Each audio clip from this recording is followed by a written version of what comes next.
I'm here to give you an overview of Crane's work to see children in families during the last financial year.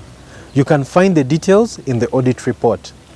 30 churches from 5 denominations have been working together to see children living in safe families and to ensure that churches are safe as well.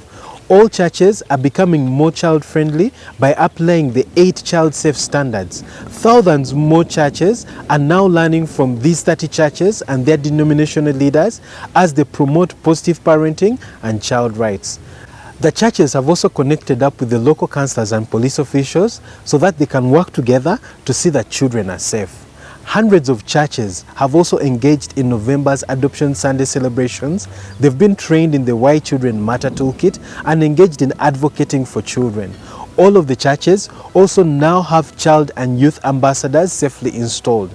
And to top it off, the churches are all progressing through the Viva Quality Improvement System training. 17 children continue to be supported in long-term foster care families. These children have advanced in their lives through school. However, as they get into their teenage years, some are demonstrating some emotional attachment disorders. The 18 peer educators in Bwaise and Namuwongo have continued to share key health messages for mothers of those under 5. The desire is that this will decrease the mortality rate of mothers and babies in the slums.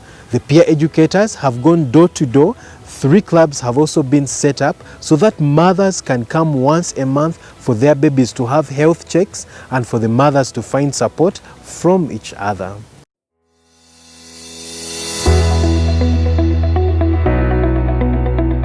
This outcome focuses on the well-being of the child and on creating safe spaces for children to thrive. Organizations have received capacity building through promoting learning, progress in understanding, practicing and passing on acquired skills. Over 6,000 children have been taught their rights and taught how to keep themselves safe. 23 safe clubs were set up for children and are in their communities. Parents have also been equipped with positive parenting skills and knowledge and supported to set up saving groups. Local and religious leaders, child and family protection police officers, caregivers, partner leaders and children have also been trained to create safe communities. Hundreds of children have received juvenile justice support services and an unknown number are now being served better by the justice, law and order sector because of the child-friendly spaces that Crane has created at police stations and at public prosecution offices. A new initiative to try running early childhood development centers in poor rural communities has been highly successful, with the 2 centers being full and with waiting lists.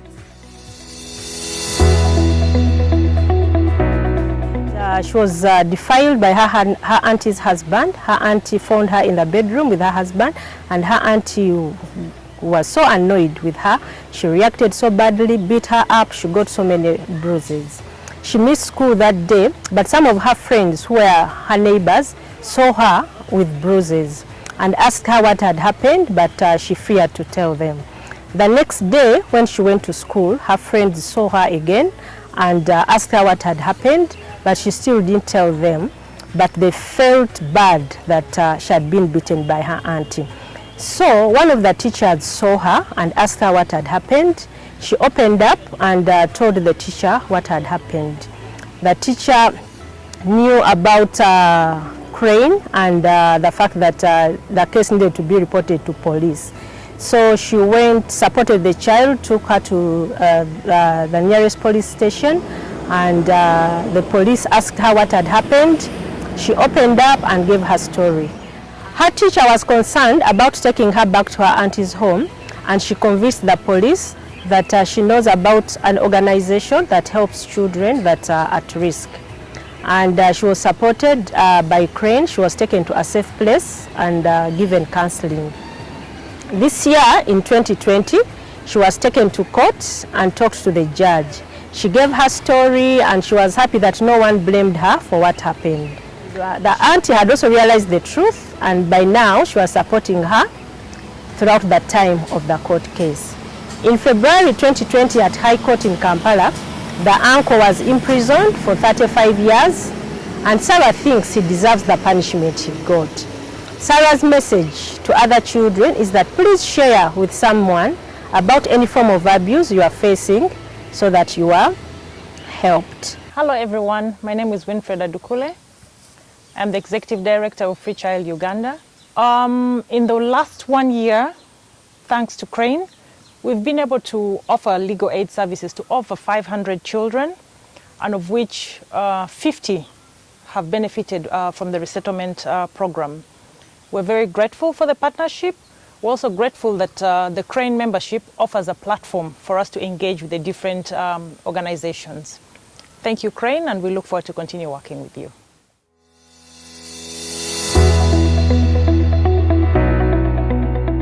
So Crane's primary work for children in education is through the Girls Education Challenge Project Transition.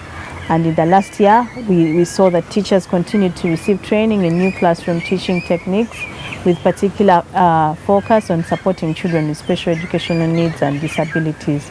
Almost all the girls that we interviewed and were getting views about their project said that the teachers help them to understand what they find difficult, and that the teachers give them guidance and counseling. They have offered learning materials and training in IT skills. We worked on the Education Assessment and Resource Center at Nachivubo Blue Primary School, and this we did in partnership with Kampala Capital City Authority. It is now open, and we're receiving referrals of children and supporting their parents and teachers as well. We worked together with the Ministry of Education and Sports to develop and roll out the first Uganda Learning Needs Identification tool, and we're continuing to see that the tool is accessed and disseminated across the entire country. We had 31 girls who graduated from the Creative Learning Centers, and they are now being supported in pre-service teacher training. So when I came to the COC, it helped me to go back to the school because I had lost that hope of going back to the school. So I went back in Form 5 to Henry Kasule. I completed my senior 6, and I did physics, chemistry and math, ICT and GP. I didn't join in August due to some circumstances, but in January I joined in Leje University, and right now I'm doing Bachelor of Science with Education with teaching subjects, physics and math. 9,622 children in mainstream schools have been engaged in guided reading and fun learning activities during the library track visits to their schools. Schools have been engaged in quality improvement systems training and safeguarding trainings. One case is that being shared by one of the partners in the geographical area of operation. We realized that as we went through, especially the human resource policy document, that's when our eyes were opened as management that we are not giving contracts for employment for these people. In addition, the appointment letters that we were giving them were also lacking. They didn't have enough to act as appointment letters. So that was a major gap, and which was addressed.